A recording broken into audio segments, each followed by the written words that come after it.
Welcome back to IAS PCS master class.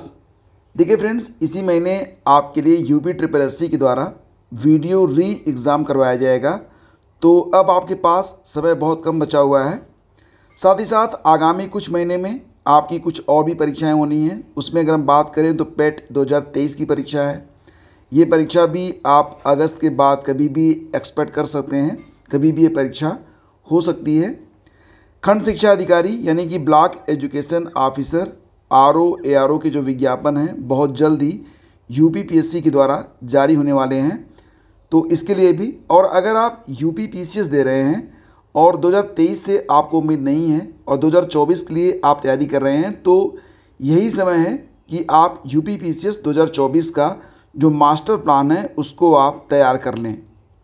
Current affair ये आपकी life का एक हिस्सा होना चाहिए और जो भी घटनाएं वर्तमान में घट रही हैं उसके प्रति आप क्या सोचते हैं, आपका क्या पर्सपेक्टिव है, और साथ ही साथ ये घटनाएं अगर आप एक जिम्मेदार अधिकारी या राजनेता के रूप में होते तो इस पर आप क्या डिसीजन लेते। इस प्रकार से आप अपनी सोच को डेवलप करने का प्रयास करें। मई 2023 का जो करंट अफेयर है यह वीडियो एग्ज़ाम के लिए बहुत ही इंपॉर्टेंट है, क्योंकि मई तक का जो करंट है वो डेफिनेटली पूछा जाएगा। वैसे इस चैनल पर आपको अक्टूबर से लेकर अब तक का, यानी कि ये वीडियो जो आ गया है तो मई तक का जो हर महीने का मासिक करंट अफेयर है वो उपलब्ध करवा दिया गया है। तो आप एक बार सारे वीडियोस ज़रूर देख लें, और हर महीने की जिस्ट भी आपको दी जाती है, मंथली करंट अफेयर की PDF भी। अगर आप चाहें तो हमारी PDF का इस्तेमाल करके करंट अफेयर को चुटकियों में निपटा सकते हैं, क्योंकि हमारे जो करंट अफेयर होते हैं ये टू दी पॉइंट होते हैं, ज़्यादा इसमें आपको पढ़ना नहीं पड़ता है और हर चीज़ बिल्कुल उसी प्रकार से होती है जिस प्रकार से आप अपने नोट्स तैयार करते हैं। तो मई का करंट अफेयर यहाँ पर कुल मिला के 120 प्रश्नों में हम कंप्लीट करेंगे। वीडियो के अंत में आपके लिए एक टेस्ट भी है, इससे पता चलेगा कि ये जो पूरा लेक्चर होगा उससे आपने कितना ग्रैब किया, कितना आपने सीखा हुआ है। तो चलिए शुरू करते हैं। सबसे पहले हाल ही में सिंथन स्नो फेस्टिवल 2023, ये याद रखना, क्योंकि देखो आजकल क्या है ना, कुछ ऐसे प्रश्न ही एग्ज़ाम में आपको देखने को मिलेंगे जो कि पहले नहीं पूछे जाते थे।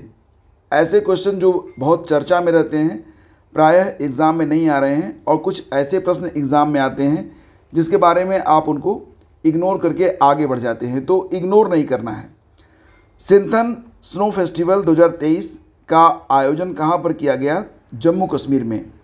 यहाँ पर हम टू दी पॉइंट ही चलेंगे, और अगर आपको विस्तृत व्याख्या चाहिए तो आप हमारी PDF डाउनलोड कर सकते हैं, लिंक वीडियो के डिस्क्रिप्शन में आपको मिल जाएगा। हाल ही में किस अंतर्राष्ट्रीय संगठन ने भविष्य की महामारियों की बेहतर तैयारी के लिए प्रेत पहल को स्टार्ट किया है? तो अभी हाल ही में आपको पता ही होगा कि कोविड-19 आके गया है और इसने पूरी दुनिया में एक नया वे ऑफ लाइफ को जो है डिस्कवर किया, और बहुत सारी चीज़ें आपको देखने को मिली होंगी जो कोविड के पहले नहीं थी, अब दिनचर्या का हिस्सा बन चुकी हैं। तो अगर इस प्रकार की महामारियां आती हैं तो उसके प्रति हम पहले से कैसे तैयार रहें, इसके लिए WHO वर्ल्ड हेल्थ ऑर्गेनाइजेशन ने एक इनिशिएटिव पहल को स्टार्ट किया है जिसका नाम है प्रेत। यानी कि यहाँ पर इसका फुल फॉर्म याद रखिएगा, एग्ज़ाम के लिए इम्पॉर्टेंट है। हो सकता है कि एग्ज़ाम यही आ जाए कि इसका फुल फॉर्म क्या होता है, क्योंकि फुल फॉर्म भी खूब पूछे जा रहे हैं। तो preparedness and resilience for emerging threats, ये प्रेट का फुल फॉर्म है। हाल ही में किस एयरलाइन ने दुनिया के पहले रोबोटिक चेक इन असिस्टेंट का अनावरण किया है? तो दुबई यानी कि एमिरेट्स एयरलाइन जो है, और ये जो रोबोटिक चेक इन असिस्टेंट है इसका नाम सारा रखा गया है। हाल ही में गंगा पुष्करोलु कुंभ का आयोजन किया गया था। कहाँ पर किया गया? तो वाराणसी में किया गया।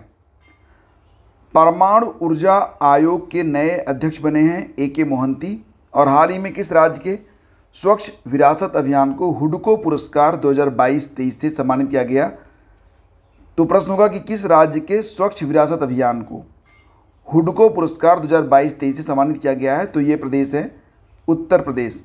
यह पुरस्कार ministry of housing and urban affairs के द्वारा प्रदान किया गया है, जिसके मंत्री हैं हरदीप सिंह पुरी।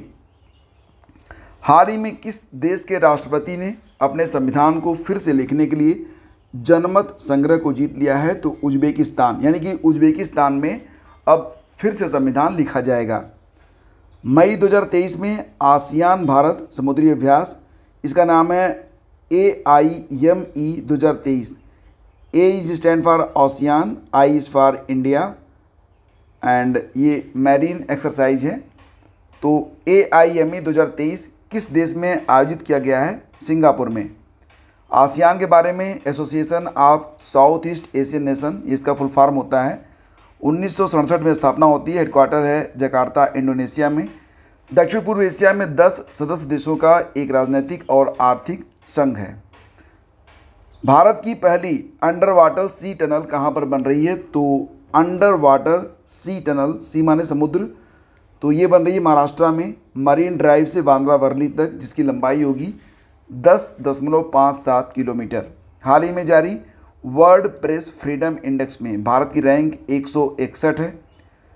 कुल देश हैं 180 और 2023 में इसका 21वां संस्करण जो है वो जारी किया गया है।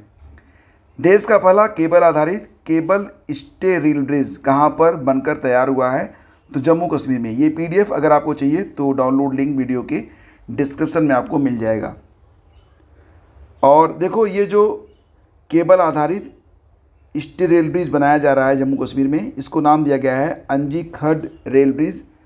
इसे 96 केबल के सपोर्ट से खड़ा किया गया है और पुल की कुल लंबाई है 725 मीटर। यह कटरा और रियासी को जोड़ता है। कटरा बनिहाल खंड पर यह स्थित है। किस संस्था के द्वारा बिजनेस रिले प्रोजेक्ट को जारी किया जाता है? तो वर्ल्ड बैंक, ये भी याद रखना आप। और यह रिपोर्ट विश्व bank ease of doing business index की जगह जो है जारी किया जा रहा है। जैसा कि आप लोग जानते हैं कि ease of doing business index जो विश्व बैंक जारी करता था, तो वो काफ़ी अविश्वसनीय माना जा रहा था, जिसकी वजह से फ़िलहाल अब ये जो ease of doing business index था, इसको विश्व बैंक ने जारी करना बंद कर दिया है। उसकी जगह पर बिजनेस रेडी प्रोजेक्ट को जारी किया है। तो देखो, ये काफ़ी इंपॉर्टेंट है, इसको ज़रूर याद रखना। हो सकता है कि एग्ज़ाम में आ ही जाए, क्योंकि जब तक ease of doing business index जारी होता रहा, एग्ज़ाम में अक्सर पूछा जाता था। हाल ही में the future of jobs report 2023 को किसने जारी किया है? तो वर्ल्ड इकोनॉमिक फोरम ने। वर्ल्ड इकोनॉमिक फोरम 1971 में स्थापना होती है। हेडक्वार्टर इसका स्विट्ज़रलैंड में है। भारत का पहला खुले में शौच मुक्त ODF+ जिला बन गया है वायनाड, केरल। दूसरे स्थान पर है मंचेरियाल जो कि महाराष्ट्र में है। तीसरा अनूपपुर है जो कि मध्य प्रदेश में है। तो पहला खुले में शौच मुक्त यानी कि ODF+ जो जिला है वो वायनाड है, जो कि कहाँ पर स्थित है? तो केरल में स्थित है। हाल ही में चिथिरई महोत्सव का आयोजन किया गया। चिथिरई महोत्सव ये त्यौहार होता है तमिलनाडु में, और चिथिरई मंदिर मीनाक्षी मंदिर का सबसे बड़ा समारोह है। और ये जो महोत्सव होता है ये हिंदू मैथोलॉजी के अनुसार शिव पार्वती के विवाह से संबंधित है। हाल ही में किस राज्य ने इंदिरा गांधी महिला सम्मान निधि योजना को शुरू किया है? किसान निधि योजना के बारे में आपने सुना होगा। उसमें किसानों को साल में 6,000 रुपये दिए जाते हैं। इसमें 2-2 हज़ार रुपये की राशि दी जाती है 3 बार। तो बिल्कुल उसी प्रकार से हिमाचल प्रदेश ने भी इंदिरा गांधी महिला सम्मान निधि योजना को स्टार्ट किया है। और ये जो योजना होगी ये 18 से 60 वर्ष की महिलाओं को मिलेगी। 1500 रुपये इसमें मिलेंगे प्रति माह। तो ये अमाउंट भी काफ़ी अच्छी खासी हो जाएगी, जैसा कि आप यहाँ पर समझ पा रहे हैं। ठीक है, इसके बाद आगे बढ़ते हैं। हाल ही में आए चक्रवात मोचा का नामकरण किस देश ने किया? ये बताना है आपको कि ये जो मोचा चक्रवात था ये आया कहाँ पर था। आगे इसके बारे में चर्चा कर रहे हैं, लेकिन याद रखो कि मोचा कहाँ पर आया था। और इसका नामकरण किया गया है यमन के द्वारा। डिज्नीलैंड के आधार पर रामालैंड बनेगा। कहाँ पर बनेगा? उत्तर प्रदेश में। और इससे क्या होगा कि अयोध्या को अंतर्राष्ट्रीय पर्यटन के लिए विशेष बनाया जा सकेगा। डेफिनेटली डिज्नीलैंड बहुत अधिक पसंदीदा है लोगों का। रामालैंड बने तो और भी बेहतर बात है। हाल ही में SCO के विदेश मंत्रियों की बैठक हुई थी। कहाँ पर हुई थी? गोवा में। ये याद रखना, काफ़ी इंपॉर्टेंट पॉइंट है। इसकी थीम रही थी सिक्योर SCO। और एससीओ में कुल 8 सदस्य हैं, एक सदस्य और जुड़ गया है और वो है ईरान। हाल ही में इंटरनेट इन इंडिया रिपोर्ट 2022 के अनुसार भारत में सर्वाधिक इंटरनेट पहुंच किस राज्य में है, तो गोवा में। मतलब गोवा में सबसे ज़्यादा इंटरनेट लोग इस्तेमाल करते हैं और इसका कवरेज भी सबसे ज़्यादा है। ये जो रिपोर्ट्स हैं ये internet and mobile association of India और कांतार के द्वारा मिलकर जारी किया गया है। सबसे कम इंटरनेट पहुंच वाला जो राज्य है वो बिहार बताया जा रहा है। हाल ही में भारतीय सेना ने एकीकृत निगरानी और मारक क्षमता प्रशिक्षण अभ्यास, तो इसका नाम है बुलंद भारत। बुलंद भारत का आयोजन कहाँ पर किया गया है, तो अरुणाचल प्रदेश में, ये याद रखना। और किस राज्य में भारत का पहला अंतर्राष्ट्रीय मल्टी मॉडल लॉजिस्टिक पार्क विकसित किया जा रहा है, तो असम में। ये भारत का पहला है, तो इसको आप मोस्ट इम्पॉर्टेंट मान के चलना। भारत का पहला अंतर्राष्ट्रीय मल्टी मॉडल लॉजिस्टिक पार्क ये बनेगा असम में। असम के जोगीघोपा में यह पार्क बनेगा, जिसकी लागत होगी 693.97 करोड़ रुपए। हाल ही में खेलो इंडिया यूनिवर्सिटी गेम्स 2022 संपन्न हुए हैं। तो इसका जो शुभंकर था, जो लॉन्च हुआ था, वो जीतू था। जीतू एक बारहसिंगा है और आपको पता होगा कि गोरखपुर में इसका समापन किया गया। 3 जून को इसका समापन हुआ था और टॉप पर जो विश्वविद्यालय रहा वो पंजाब विश्वविद्यालय है, ये आपको याद रखना होगा। बाकी डिटेल्स मैंने आप लोगों को कई बार शेयर किया है। रक्षा मंत्री राजनाथ सिंह ने कहाँ पर भारतीय वायुसेना विरासत केंद्र का उद्घाटन किया है, तो फ्रेंड्स ये जो भारतीय वायुसेना विरासत केंद्र है ये चंडीगढ़ में बन रहा है, तो सही जवाब इसका चंडीगढ़ है। युवाओं को वायुसेना में करियर के प्रति आकर्षित करना इसका मोटिव है, लक्ष्य है। हाल ही में एशियाई भारोत्तोलन चैंपियनशिप 2023 में, एशियाई भारोत्तोलन चैंपियनशिप 2023 मतलब एशियन वेटलिफ्टिंग चैंपियनशिप 2023 में किस भारतीय ने सिल्वर मेडल जीता है, तो इनका नाम है जेरेमी लाल रिनुंगा ने। 67 किलोग्राम वर्ग में इन्होंने सिल्वर मेडल जीता है और विंध्या रानी देवी ने 55 किलोग्राम वर्ग में सिल्वर मेडल जीता है। इसका आयोजन हुआ था जिंजू, जो कि साउथ कोरिया में है। हाल ही में पीटर्सबर्ग जलवायु संवाद का आयोजन कहाँ पर किया गया, इसका आंसर है जर्मनी। और हाल ही में अमेरिकी राष्ट्रपति के घरेलू नीति सलाहकार के रूप में किसे नियुक्त किया गया, तो इनका नाम नीरा टंडन है। ये काफ़ी इंपॉर्टेंट क्वेश्चन हो सकता है क्योंकि ऐसे प्रश्न बहुधा पूछे जा रहे हैं। जब कोई भारतीय किसी विदेश में किसी बड़े राजनीतिक पद पर पहुंचता है तो वो चीज़ें हम भारतीयों के लिए गर्व का क्षण होता है और एग्ज़ाम के लिए जो पेपर सेटर होता है उसके लिए भी ये पॉइंट दिमाग में उसकी ज़रूर आता है जब वो पेपर सेट करता है। हाल ही में विश्व थैलेसीमिया दिवस मनाया गया था, कब, तो ये मनाया गया था 8 मई को, जिसकी थीम है strengthening education to bring the thalassemia care gap. तो थीम इम्पॉर्टेंट नहीं है, काफ़ी लंबी थीम है, बस इतना याद रखना कि विश्व थैलेसीमिया दिवस यह हाल ही में 8 मई को मनाया गया। तो मई महीने के जितने भी इम्पॉर्टेंट डेज़ हैं विद थीम वो एक अलग वीडियो में मैं आपके लिए अपलोड कर दूंगा, उसको भी एक बार आप ज़रूर वॉच कीजिएगा। हाल ही में जारी एवरेस्ट वार्षिक ITS रैंकिंग में पहले स्थान पर कौन है?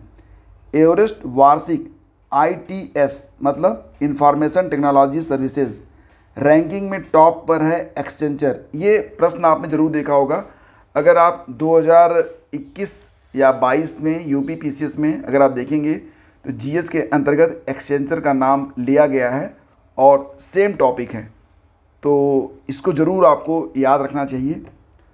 उत्तर प्रदेश का पहला फार्मा पार्क बन रहा है ललितपुर में, तो ये भी काफ़ी इम्पॉर्टेंट है। अक्सर गोरखपुर, लखनऊ, कानपुर का नाम आता है, ये ललितपुर में बन रहा है तो इम्पॉर्टेंट है और याद रखने योग्य है क्योंकि कई बार लोग यहाँ पर गलतियाँ कर बैठते हैं।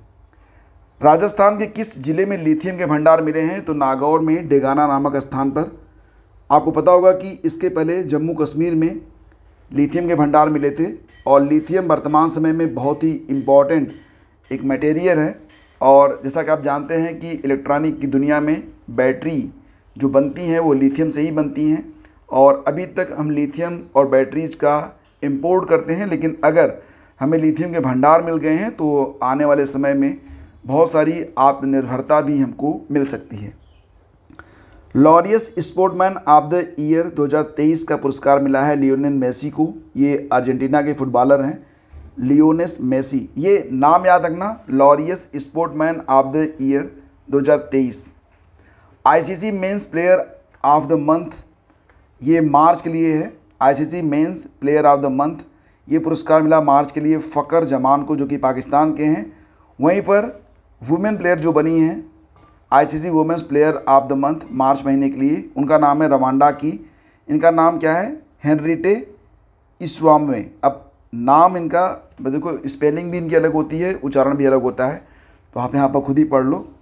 कभी कभी क्या होता है ना कि इसमें आपका जो टंग होता है वो स्विंग होता रहता है। मई 2023 में 42वें आसियान शिखर सम्मेलन का आयोजन कहाँ पर हुआ? मोस्ट इम्पोर्टेंट पॉइंट है ये। 42वां आसियान शिखर सम्मेलन ये मई में आयोजित किया गया था इंडोनेशिया में। और 13वें भारत रत्न डॉक्टर अंबेडकर अवार्ड से किस राज्य के मुख्यमंत्री को सम्मानित किया गया है? तो उत्तर प्रदेश के मुख्यमंत्री कौन है? योगी आदित्यनाथ। उनको 13वें भारत रत्न डॉक्टर अंबेडकर अवार्ड से सम्मानित किया गया है। इस राज्य पुलिस ने ऑपरेशन मर्यादा को स्टार्ट किया है, तो उत्तराखंड ने। और बच्चों के लिए डिजिटल स्वास्थ्य कार्ड लॉन्च करने वाला पहला राज्य बन चुका है उत्तर प्रदेश। बच्चों के लिए डिजिटल स्वास्थ्य कार्ड को लॉन्च किया गया है उत्तर प्रदेश सरकार के द्वारा। उत्तर प्रदेश में स्कूल स्वास्थ्य कार्यक्रम शुरू किया गया है, जिसमें डिजिटल स्वास्थ्य कार्ड लॉन्च की जाते हैं। यानी कि ये कार्ड जो बनेगा वो उन बच्चों का बनेगा जो कि प्राइमरी स्कूल में पढ़ रहे हैं। वर्ष 2023 के पुलित्ज़र पुरस्कार की अंतर्राष्ट्रीय रिपोर्टिंग श्रेणी का विजेता कौन बना है? तो ये प्रश्न भी काफ़ी इंपॉर्टेंट है। न्यूयॉर्क टाइम्स ये 2023 के पुलित्ज़र पुरस्कार की अंतर्राष्ट्रीय रिपोर्टिंग श्रेणी का विजेता बना है। और अरब लीग में किस देश को 12 साल के बाद शामिल किया जाएगा? तो सीरिया को। सीरिया 12 साल से अरब लीग से निलंबित था और अब उसको दोबारा से अरब लीग में शामिल किया जाएगा। हाल ही में संयुक्त राष्ट्र की वैश्विक मातृ मृत्यु, मृत जन्म और नवजात मृत्यु के मामलों की सूची में पहले स्थान पर जो देश है वो भारत है। ये प्रश्न भी इम्पॉर्टेंट है। संयुक्त राष्ट्र के द्वारा वैश्विक मातृ मृत्यु, मृत जन्म और नवजात मृत्यु के मामलों की सूची में पहले स्थान पर भारत है। ये वाकई जो है हमारे लिए चिंता का विषय है, लेकिन स्थितियां तेज़ी से सुधर भी रही हैं, ये बात भी आप समझ रहे हैं। हाल ही में राष्ट्रीय संस्थागत रैंकिंग फ्रेमवर्क, ध्यान से देखिएगा इस पॉइंट को, राष्ट्रीय संस्थागत रैंकिंग फ्रेमवर्क के आधार पर एक राज्य स्तरीय संस्थागत रैंकिंग फ्रेमवर्क यानी कि नेशनल इंस्टीट्यूशनल रैंकिंग फ्रेमवर्क जारी करने वाला पहला राज्य बन चुका है केरल। तो नेशनल इंस्टीट्यूशनल रैंकिंग फ्रेमवर्क जारी करने वाला जो पहला राज्य बना है वो केरल बना है। यह केरल राज्य के हायर एजुकेशनल इंस्टीट्यूट को रैंकिंग प्रदान करेगा। हाल ही में अंतर्राष्ट्रीय बास्केटबॉल महासंघ यानी कि FIBA ने वर्ष 2027 में मेंस बास्केटबॉल वर्ल्ड कप के लिए किस देश को होस्ट के तौर पर चुना है? तो कतर को। देखो ये इसका 20वां संस्करण होगा अंतर्राष्ट्रीय बास्केटबॉल महासंघ का, और 2027 में मेंस बास्केटबॉल वर्ल्ड कप के लिए जो होस्ट बनेगा वो कतर बनेगा। तो ये पॉइंट्स भी आपको बिल्कुल रट लेना होगा। 19वां संस्करण 3 देशों में 2023 में होगा। ये देश हैं जापान, इंडोनेशिया और फिलीपींस। फीफा का फुल फॉर्म होता है फेडरेशन इंटरनेशनल डी बास्केटबॉल। इसकी स्थापना होती है 1932 में। हेडक्वार्टर MIES मीज़ में है जो कि स्विट्ज़रलैंड में है। हाल ही में सस्टेनेबल एविएशन फ्यूल का उपयोग कर कमर्शियल उड़ान का संचालन करने वाली पहली भारतीय एयरलाइन बन गई है Vistara airline. Sustainable aviation fuel का उपयोग करके कमर्शियल उड़ान का संचालन करने वाली जो भारतीय एयरलाइन बनी है वो विस्तारा एयरलाइन है। इसमें 83% जेट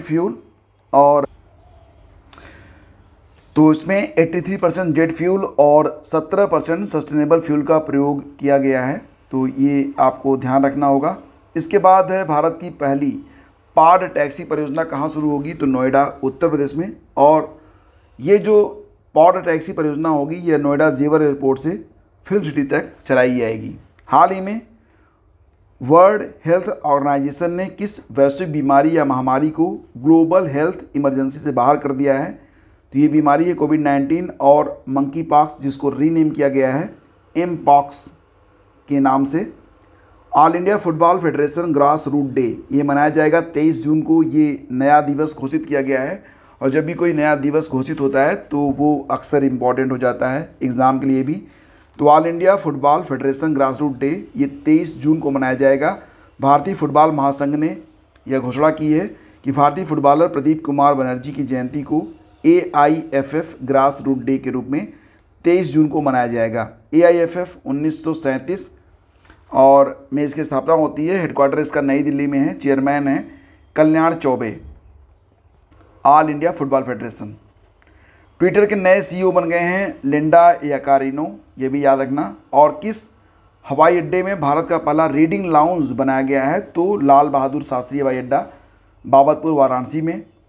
विश्व प्रवासी पक्षी दिवस ये देखो साल में 2 बार मनाया जाता है, मई और अक्टूबर के दूसरे शनिवार को मनाया जाता है। Water and its importance for migratory bird, ये इसकी थीम है, विश्व प्रवासी पक्षी दिवस।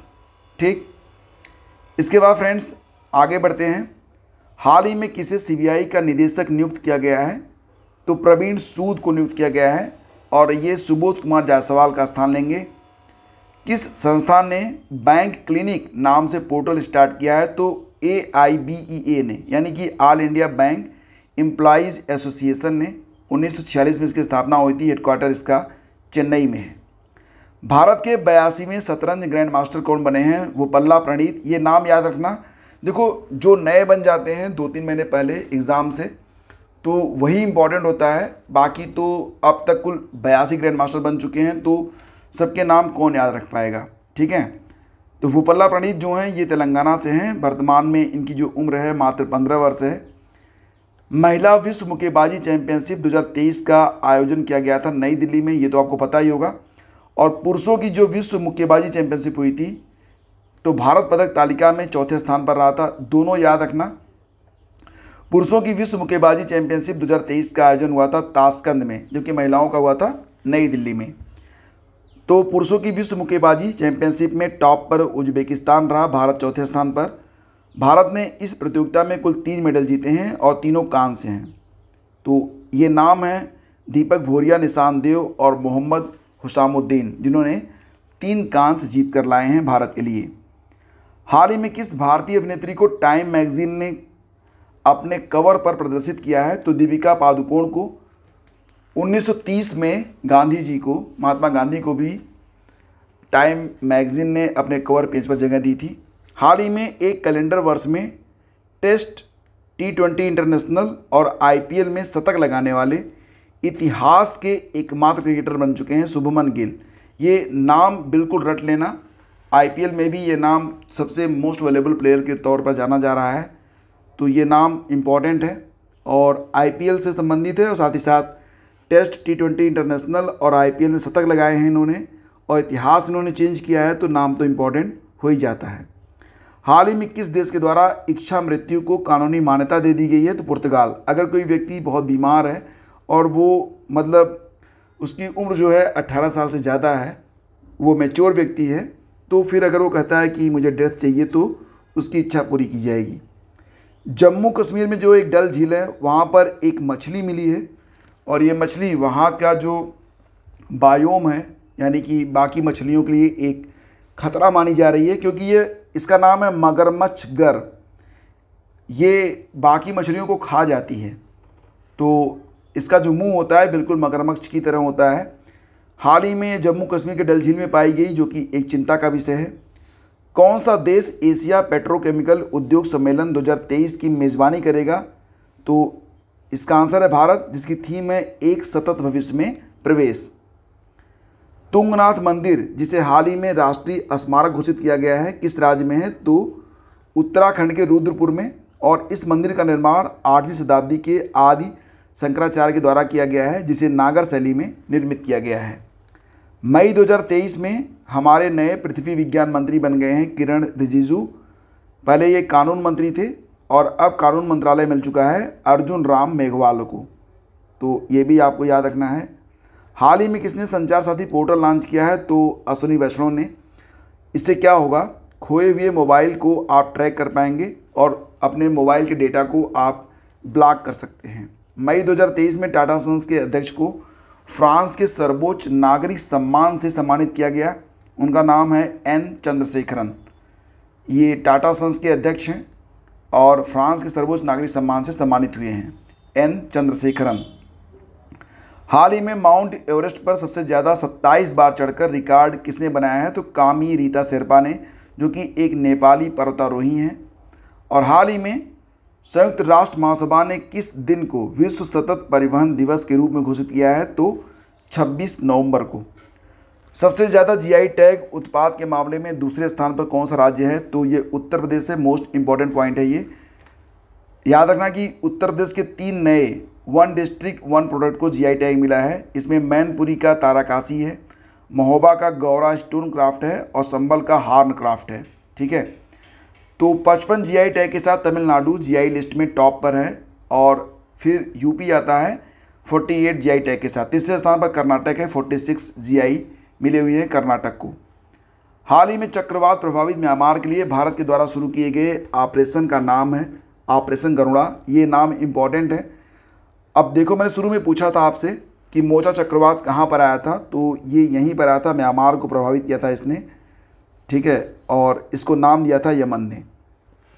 हाल ही में विश्व उच्च रक्तचाप दिवस यानी कि वर्ल्ड हाइपरटेंशन डे कब मनाया गया? 17 मई को मनाया गया। 2023 की थीम है अपने रक्तचाप को सटीक रूप से मापें, इसे नियंत्रित करें और लंबे समय तक जीवित रहें। हाल ही में विश्व मधुमक्खी दिवस मनाया गया, वर्ल्ड बी डे 20 मई को मनाया गया।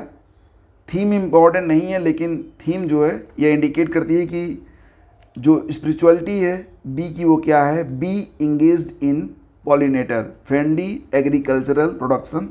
पहली बार इसे 2018 में मनाया गया था। 20 मई को ही वर्ल्ड मेट्रोलॉजी डे मनाया गया, जिसकी थीम है measurement supporting the global food system. मधुमक्खी पालन को एपी कल्चर नाम से जाना जाता है, तो ये भी याद रखना, एग्जाम में कई बार पूछा गया है। हाल ही में world economic situation and prospectus report को जारी किया गया, किसके द्वारा? यूनाइटेड नेशन के द्वारा जारी किया गया। और इस रिपोर्ट के मुताबिक विश्व की अर्थव्यवस्था 2023 में 2.3% और 2024 में 2.5% की गति से बढ़ने वाली है। भारत की अर्थव्यवस्था 2023 में 5.8% और 2024 में बढ़ेगी 6.7% की स्पीड से, गति से। मई 2023 में प्रधानमंत्री मोदी ने कहां पर महात्मा गांधी की प्रतिमा का अनावरण किया है? तो हिरोशिमा में। और नए संसद भवन का डिजाइनर कौन है? Doctor Bimal Patel. Most important point है, कई बार एग्जाम में पूछा गया और पूछा भी जाएगा आगे। सेंट्रल विस्टा प्रोजेक्ट के अंतर्गत बने संसद भवन का निर्माण टाटा प्रोजेक्ट लिमिटेड के द्वारा किया गया है और इसमें अनुमानित जो खर्च आया था वो लगभग 1300 करोड़ रुपए का आया। हाल ही में 5000 साल पुराने पेड़ को दुनिया के सबसे पुराने पेड़ के रूप में मान्यता मिली है। 5000 साल पुराना पेड़ है, तो इसे नाम दिया गया है ग्रैंडफादर और ये चिली में स्थित है। चिली में एलस कास्टेरो नेशनल पार्क है, वहीं पर आपको मिलेगा 5000 साल पुराना दुनिया का सबसे पुराना पेड़। हाल ही में जारी चौथे राष्ट्रीय जल पुरस्कार 2022 में कौन सा राज्य पहले स्थान पर रहा? तो ये मध्य प्रदेश है।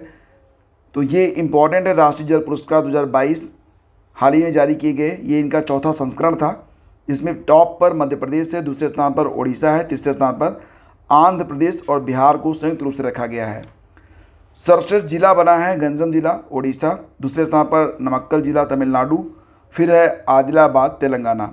राष्ट्रीय जल पुरस्कारों की शुरुआत हुई थी 2018 से। हाल ही में भारत के सबसे बड़े स्काई वॉक पुल का उद्घाटन कहां पर किया गया? तमिलनाडु में किया गया। इसकी लंबाई 570 मीटर है, चौड़ाई है 4.2 मीटर। हाल ही में भारतीय सेना ने जल राहत अभ्यास का आयोजन कहां पर किया? तो मानस नदी पर असम में आयोजित यह बाढ़ राहत अभियान है, जिसका नाम क्या है? जल राहत अभ्यास। इसको आयोजित किया गया है भारतीय सेना के द्वारा। कहां पर? तो असम में मानस नदी पर। हाल ही में सुगम भारतीय परिवहन के लिए मुख्यमंत्री ग्राम गाड़ी योजना शुरू की गई है। कहां पर? तो झारखंड में शुरू हुई है ये योजना। और इसका उद्देश्य क्या है? ब्लॉक से जिला मुख्यालय को कनेक्ट करना। हाल ही में एनआईए ने देश भर में आतंकवादियों, गैंगस्टरों और ड्रग तस्करों के नेटवर्क को लक्षित करने के लिए कौन सा अभियान स्टार्ट किया है? तो इसका नाम है ऑपरेशन ध्वस्त। हाल ही में किस फुटबॉल क्लब ने लगातार तीसरी बार प्रीमियर लीग का खिताब जीता है? तो मैनचेस्टर सिटी ने। और इटालियन ओपन 2023 का खिताब जीत लिया है डैनियल मेदवेदेव ने, जो कि रूस के हैं। इन्होंने हराया था होल्गर रूने को। महिला सिंगल का खिताब जीता है एलेना रबाकिना ने, जो कि कजाकिस्तान की हैं। 13वां सुदीरमन कप जीता है चीन ने, और चीन ने साउथ कोरिया को हराया है। सुदीरमन कप बैडमिंटन से संबंधित है। 2025 में अगला सुदीरमन कप कहाँ पर होगा? स्पेन में। मई 2023 में किस देश ने प्रधानमंत्री मोदी को अपने सर्वोच्च नागरिक सम्मान से सम्मानित किया है? तो पापुआ न्यू गिनी और फिजी ने।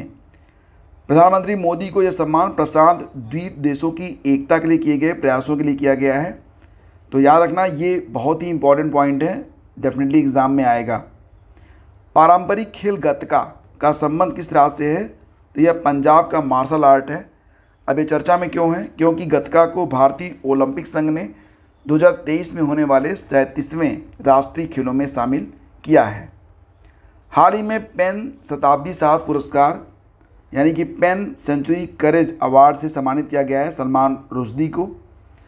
और किस मंत्रालय ने 75x25 पहल को स्टार्ट किया है? ये थोड़ा सा टेक्निकल लग रहा है, तो मुझे लग रहा है कि एग्ज़ाम में आ भी सकता है।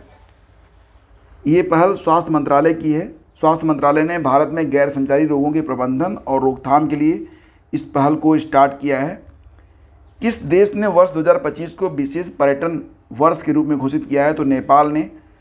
नेपाल की जो अर्थव्यवस्था है ज़्यादातर पर्यटन पर ही आधारित है, लेकिन वर्तमान समय में जो कुछ चल रहा था तो पर्यटन काफ़ी प्रभावित था। तो अब पर्यटन को फिर से वापस अपने मूल रूप में लाने के लिए 2025 को विशेष पर्यटन वर्ष के रूप में नेपाल ने घोषित किया है।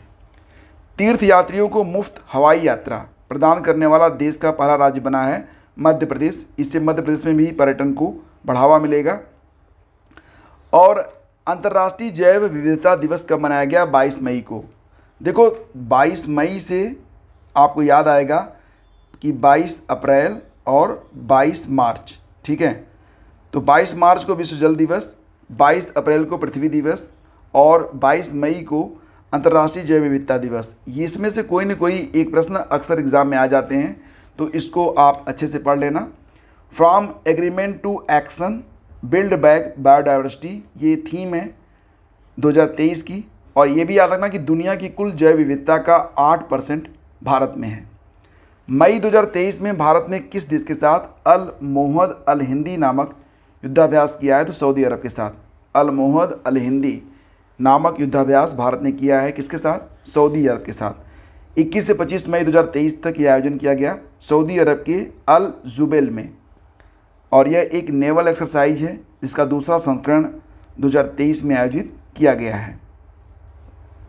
वर्ष 2024 में कौन सा देश क्वाड शिखर सम्मेलन की मेजबानी करेगा? तो भारत। ये भी इम्पॉर्टेंट पॉइंट है। और हैंके के वार्षिक दुख सूचकांक HAMI 2022, दुनिया का सबसे दयनीय देश जिम्बाब्वे है, जिसकी राजधानी हरारे है। जिम्बाब्वे अब दुनिया का सबसे दयनीय देश बन चुका है, मतलब सीरिया से भी गई गुजरी हालत में है जिम्बाब्वे। देश का पहला पूरी तरह से ई शासित राज्य बन चुका है केरल। और मानव स्टेम सेल और कैंसर संबंधी अध्ययन के लिए कौन सा अंतरिक्ष यात्री मिशन लॉन्च किया गया है? तो इसका नाम है AX2। अब AX2 का एक फुल फॉर्म ही है, मतलब इसको क्या कहेंगे आप? Axiom mission 2। इसे लॉन्च किया गया है एक्सियोम मिशन के द्वारा, जिसकी फंडिंग की गई है नासा के द्वारा। इस अध्ययन के लिए एक ब्रेस्ट कैंसर वुमेन डॉक्टर को भेजा गया है जिनका नाम है रयानी बरवानी। और ये रयानी बरवानी कौन है? ये सऊदी अरब की पहली महिला अंतरिक्ष यात्री बनी है। हाल ही में अमेरिका और किस देश के बीच tiger shark 40 naval exercise start किया गया? तो बांग्लादेश के चट्टोग्राम में। ध्यान दीजिएगा कि टाइगर शार्क 40 जो नेवल एक्सरसाइज है वो अमेरिका और बांग्लादेश के बीच में आयोजित किया गया है। कहाँ पर किया गया? तो चट्टोग्राम, बांग्लादेश में। हाल ही में देश का सबसे बड़ा हाईकोर्ट परिसर कहाँ पर बनकर तैयार हुआ है, तो ये झारखंड का हाईकोर्ट परिसर है। और अंतर्राष्ट्रीय बुकर पुरस्कार 2023 से किसे सम्मानित किया गया? जॉर्जी गास्पारिडो, ये बुल्गारिया से हैं और बुल्गारिया के पहले व्यक्ति हैं जिनको यह सम्मान मिला है, अंतर्राष्ट्रीय बुकर पुरस्कार 2023। उपन्यास का नाम इनके है टाइम शेल्टर। अभी आपको याद होगा 2022 के लिए ये पुरस्कार मिला था भारत की गीतांजलि श्री को। उनकी किताब का नाम था रेत समाधि, द टॉम्ब ऑफ सैंड। हाल ही में किसने कृत्रिम पैरों से, यानी कि बिना पैर के हैं ये, हरि बुद्धमागर, और इन्होंने माउंट एवरेस्ट की चढ़ाई पूरी की है। तो हरि बुद्धमागर का नाम याद रखना। संयुक्त राष्ट्र द्वारा डैग हैमरस्कॉल्ड मेडल से कितने भारतीय शांति सैनिकों को सम्मानित किया गया है? तो 3। इनके नाम है शिशुपाल सिंह, सावली राम बिश्नोई और शब्बीर ताहिर अली। तीनों को मरणोपरांत यह सम्मान प्रदान किया गया है। भारत ने पहली बार 1950 में संयुक्त राष्ट्र शांति मिशन में भाग लिया था। ड्रैग हैमरस्कॉल्ड मेडल संयुक्त राष्ट्र के शांति सैनिकों को दिया जाने वाला सर्वोच्च सम्मान माना जाता है। जुगलबंदी चैटबॉट लॉन्च किया है माइक्रोसॉफ्ट के द्वारा। ये 22 भाषाओं में ग्रामीणों को बातचीत में सुविधा देगा। जैसे कि मान लेते हैं कि कोई हिंदी जानता है लेकिन वो अंग्रेज़ी नहीं जानता, और कोई अंग्रेज़ी जानता है हिंदी नहीं जानता, तो वो म्यूचुअल ट्रांसफ़र करके उनको बता देगा कि सामने वाला क्या बोल रहा है। ब्रिटेन में टीपू सुल्तान की तलवार की नीलामी हो रही है। 143 करोड़ रुपए इसकी राशि है और इस तलवार का नाम है सुखेला। यह 18वीं सदी में बनी थी। अंग्रेज़ इसे अपने साथ ले गए थे और अब इसे नीलाम कर रहे हैं। कुछ और भी बोनस करंट अफेयर हैं, उसको भी मैं आपको बता देता हूँ। जैसे कि INS विक्रांत पर किस लड़ाकू विमान ने रात में लैंडिंग की है? तो MiG-29K ने। कर्नाटक विधानसभा के पहले मुस्लिम स्पीकर के रूप में चुना गया है UT खादर को। और महाराणा प्रताप लेक का निर्माण होगा कहाँ पर? मध्य प्रदेश में। ये सारे पॉइंट इंपॉर्टेंट हैं। नए संसद भवन के उद्घाटन के दौरान कितने रुपए का सिक्का जारी किया गया? 75 रुपये का। और किस राज्य में नमक की गुफाओं में केंद्र सरकार ने रणनीतिक पेट्रोलियम भंडार बनाने की योजना बनाई है? तो राजस्थान ने। राजस्थान में जो गुफाएं हैं नमक की, वहाँ पर पेट्रोलियम को कंजर्व किया जाएगा भारत सरकार के द्वारा। राष्ट्रीय बाघ संरक्षण प्राधिकरण यानी कि NTCA, national tiger conservation authority ने चीता परियोजना संचालन समिति का गठन किया है। भारत में जो चीता लाए गए हैं साउथ अफ्रीका से और अन्य देशों से, तो नामीबिया से, तो उनमें से कई की डेथ हो चुकी है। तो उन्हीं के लिए मतलब ये जो चीता परियोजना संचालन समिति का गठन किया गया है, तो इसके अध्यक्ष बनाए गए हैं राजेश गोपाल। यह समिति पर्यावरण, वन और जलवायु परिवर्तन मंत्रालय के तहत काम करेगी। राजेश गोपाल के बारे में जान लीजिए, ग्लोबल टाइगर फोरम के महासचिव हैं और इस समिति का उद्देश्य चीता स्थानांतरण परियोजना से संबंधित चुनौतियों और मुद्दों का समाधान है। 23वें आईफा अवार्ड 2023 में बेस्ट फिल्म का अवार्ड मिला है दृश्यम 2 को। 23वें आईफा अवार्ड 2023 बेस्ट फिल्म चुनी गई है दृश्यम 2 और इसका आयोजन अबू धाबी UAE में किया गया था। आईफा का मतलब international Indian film academy award है। भारतीय सेना द्वारा सुदर्शन शक्ति अभ्यास 2023 किन राज्यों की पश्चिमी सीमा पर आयोजित किया गया? तो राजस्थान और पंजाब। भारतीय सेना के सप्त शक्ति कमान ने, नाम है सप्त शक्ति कमान ने, राजस्थान और पंजाब में यह अभ्यास पूरा किया है। यह अभ्यास बलों को आधुनिक तकनीकों का लाभ उठाने में सक्षम बनाता है। सेंट्रल बैंक डिजिटल करेंसी को अपनाने वाला देश का पहला नगर निगम बना है पटना नगर निगम। और संजय विजय कुमार गंगापुर वाला किस हाई कोर्ट के मुख्य न्यायाधीश बने हैं? तो मद्रास हाई कोर्ट के। कौन सा राज्य अपनी ग्रीन हाइड्रोजन नीति तैयार करेगा? Himachal Pradesh. 76वें Cannes film festival में सर्वश्रेष्ठ अभिनेता का अवार्ड मिला है कोजी याकुसो को और इसका आयोजन किया गया था कहाँ पर? फ्रांस में। विश्व का सबसे लंबा गीत बना है श्री रामचरितमानस। जैसा कि आप जानते हैं यह 16वीं शताब्दी में रचा गया था। इसके द्वारा तुलसीदास के द्वारा। वाराणसी के डॉक्टर जगदीश पिल्लई के ने श्री रामचरितमानस को 138 घंटे 41 मिनट और 2 सेकंड तक गाकर गिनीज वर्ल्ड रिकॉर्ड स्थापित कर लिया है। 13वीं हॉकी इंडिया सब जूनियर पुरुष राष्ट्रीय चैंपियनशिप 2023 का खिताब जीता है उत्तर प्रदेश ने। इसका आयोजन किया गया था ओडिशा के बिरसा मुंडा स्टेडियम में। दूसरा स्थान मिला है ओडिशा हॉकी संघ को। 57वां ज्ञानपीठ पुरस्कार 2022 ये दिया गया दामोदर मौजो को। ये गोवा के हैं और एक कोंकणी लेखक हैं। IPL 2023 का खिताब जीता है चेन्नई सुपर किंग ने। उपविजेता कौन बना है? तो गुजरात टाइटंस। हाल ही में खीर भवानी मेले का आयोजन किया गया जम्मू कश्मीर में। इसको क्षीर भवानी मेला भी कहते हैं। क्षीर का मतलब भी दूध से ही है। हाल ही में उत्तरी पूर्वी राज्य की पहली वंदे भारत ट्रेन चलाई गई असम से। असम के गुवाहाटी से न्यू जलपाईगुड़ी तक इसे चलाया गया। और हाल ही में जारी NPA यानी कि नॉन परफॉर्मिंग एसेट प्रबंधन में प्रभावशाली रैंकिंग में टॉप पर है बैंक ऑफ महाराष्ट्र। दूसरे स्थान पर HDFC है। तीसरे स्थान पर है Kotak Mahindra bank. Monaco grand pre 2023 का खिताब जीता है मैक्स वर्स्टेपन ने। तो फ्रेंड्स ये 120 प्रश्न थे और ये जिस्ट है आपके कंप्लीट। आपका जो मई का महीना होगा वो बस यहीं पर ख़त्म हो रहा है। इससे ज़्यादा पढ़ने की आपको ज़रूरत नहीं पड़ेगी। अब मैं आपका यहाँ पर एक टेस्ट ले रहा हूँ। ये टेस्ट आपको लगाना है। आपको बताना है कि हाल ही में ये जो 5 प्रश्न हैं, जो प्रश्न मैंने आपसे पूछे थे, तो इन्हीं को आपको आंसर करना है नीचे कमेंट बॉक्स में। आप चाहें तो इसका स्क्रीनशॉट ले सकते हैं और उत्तर लिखकर फिर उसका फ़ोटो खींचकर आप चाहें तो टेलीग्राम चैनल स्टडी विद ज्ञान प्रकाश पर भेज भी सकते हैं। या फिर पर्सनल मैसेज करना चाहते हैं तो अगर आप टेलीग्राम यूज़ करते हैं तो आप मुझे टेलीग्राम में सर्च कर सकते हैं @ फिर आप लिखेंगे वहाँ पर ज्ञान प्रकाश PRAKASH 2 बार H लिखेंगे तो यहाँ पर आपको एक मैसेज का आइकन आएगा। उस पर क्लिक करते ही आप मुझे पर्सनल मैसेज भेज पाएंगे और उसका रिप्लाई भी मैं आपको ज़रूर दूंगा। बाकी करंट अफेयर के लिए अगर आप चाहें तो नीचे डिस्क्रिप्शन चेक कर सकते हैं। अक्टूबर से लेकर मई तक का एक कंप्लीट जिस्ट आपको दे दिया गया है और इसके वीडियोस भी आपको अवेलेबल हैं। PDF भी आपको दे दी गई है। आप चाहें तो कंबाइंड PDF भी परचेज़ कर सकते हैं जो कि अभी आज ही लॉन्च की गई है। Thank you so much. Have a great day. जय हिंद।